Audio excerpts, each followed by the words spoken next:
माग फिरा राव.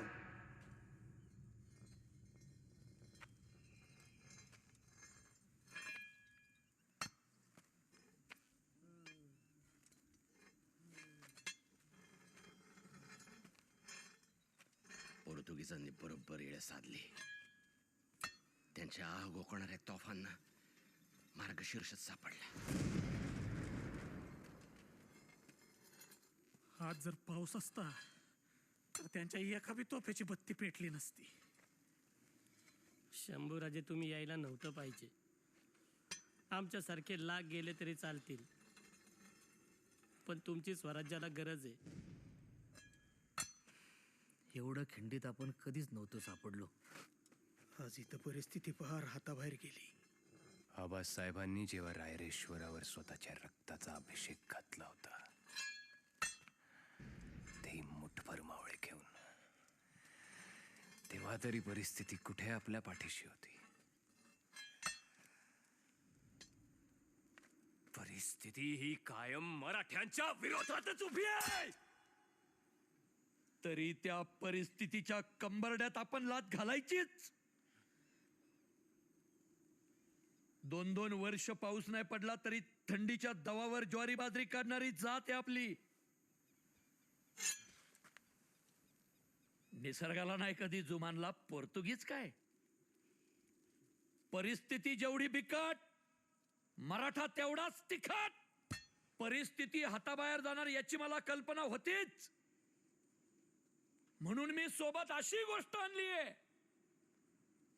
जी पाहिल्यानंतर येसाजी तर लढलच, पण मरून पडलेला येसाजीचा कृष्णाजी बी उठून लढल. पाय तुटलेला शिरप्या लढलाच, पण त्याचा तुटका पाय बी वेगळा लढल. तुकोजी!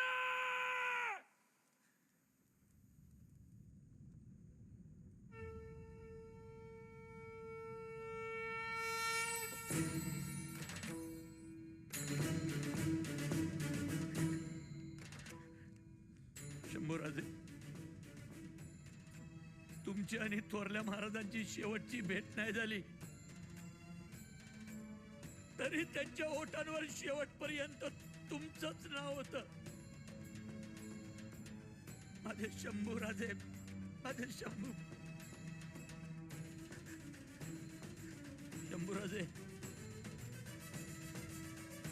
तुमची आणि थोरल्या महाराजांची भेट आज होणार. आज या पोर्तुगीजांविरुद्ध तुम्ही एकटं नाही लढणार, तुमच्या सोबत खांद्याला खांदा लावून थोरले महाराज बी लढणार.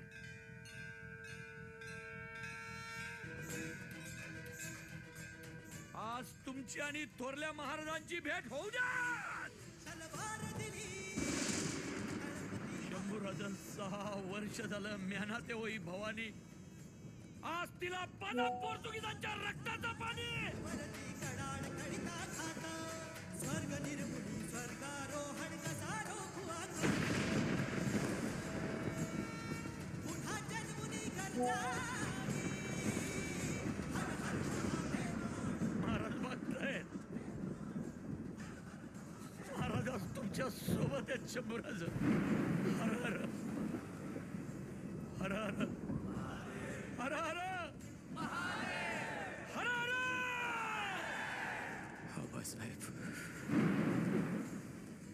जय भवानी.